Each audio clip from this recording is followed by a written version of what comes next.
Hello YouTube. My name is Troy. This is my first video. It's probably going to be crude and not very good, but I just wanted to take the time to share with you some of my successes and failures of ungating in Amazon. Um, I retired from the Army a couple years ago, and I was looking for something to do, part time to just for a hobby. First of all, I play golf all the time, and it gets cold here in northwestern Virginia, so the golfing season is pretty truncated. So I needed something to supplement my time when the weather was too bad to play golf. So I stumbled upon Amazon FBA retail arbitrage, and like most new sellers, I was frustrated by how gated everything was. And so I started doing some research on how to become ungated, and I saw all the services that offer, ungating, all the providers that offer ungating services for fees of anywhere from $300 to $1,000. And I'm like, well, this is a hobby. I don't want to pay that much to become ungated. So I watched videos on how to become ungated, and I've had some very good success. I've only started selling in November of last year, so about 3 months now. And so far, I've been ungated in grocery, topicals, toys, personal safety, and a few other things. But nevertheless, I watched all the videos and took a little bit from each of the videos. And the number one advice that I can tell everybody is to just be persistent. I did grocery first, and I found that to be really, really easy. I did it in like 8 hours. I got my shipment in the mail from my distributor. I uploaded a copy of my invoice, took a picture of all sides of the boxes and the materials that I received. It was mustard, a big pack of mustard. It was, I think, 300 packs for like $30 that I paid. And so I took the pictures of it, I uploaded it, sent it all to Amazon via the add a product page on the catalog there. And I think I did it at like 1, 2 in the afternoon, and by 8 o'clock that night, I received an email back from Amazon saying I was ungated in that particular brand and in grocery altogether. So it was really, really easy. So I was really full of myself and said, "Oh, that was easy. Let me go on to something else." So I did the same thing. I ordered some hand sanitizer from my distributor.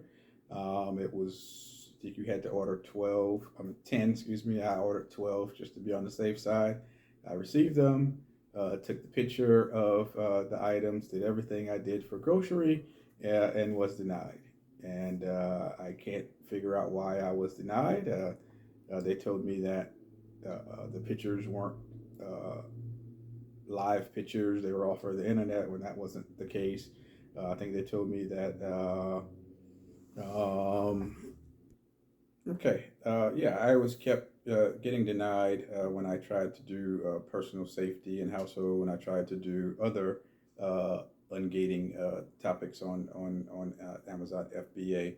And they kept telling me things like my pictures were not live pictures. The images appear to be computer generated. Is exactly what they were saying. I said the product packages cannot be found on the invoice, and the most times they were saying things like my invoice was from a marketplace, and I don't know what marketplace is. I called Amazon help desk like 10 times, and nobody could ever figure out what that meant. That my invoice is from a marketplace. I needed a non-marketplace provider. And so I was getting frustrated, and I watched some more videos to see what I was doing wrong. And I saw one video that says that, it's all automated, that there's no live person actually doing this. If you keep doing it and keep doing it and keep doing it, then eventually you'll have success. So I'm like, okay. I just kept submitting. As soon as I got a denial, immediately I would resubmit, and then I get a denial again, and then immediately I'd resubmit, and then I kept doing that over and over again, like 10 times. And then the last time I got an approval. And so I guess that video was true, that if you just keep doing it over and over and over again, eventually you'll get an approval. And I didn't change anything. I submitted the exact same invoice. I submitted the exact same photos every time. And each time I didn't address any of the things that they told me was wrong with my application.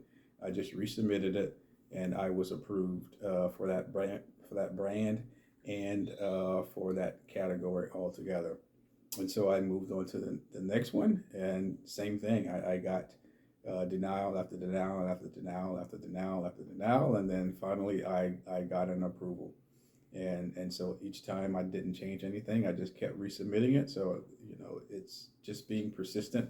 If you know that your application is correct, if you know that you have all the information that is required to be ungated in that particular brand, then just keep submitting it, and you will ultimately be granted approval, just like I was. And the final piece of advice I could share with you is that when you do get ungated, choose a product that is popular in that brand, like Colgate or Tide or whatever you're trying to get approved in. I made the mistake of just getting the cheapest thing from my distributor, and then I got ungated in Topicals for a reason, and I couldn't sell the most popular brand in Topicals because they were still gated to me. So if I would have taken the time and spent a little bit of extra money to order a popular brand from my distributor instead of the cheapest brand from my distributor, then that would have killed two birds with one stone, and I would have ultimately been able to sell the most popular brand in that gated category when I was ungated. Thank you.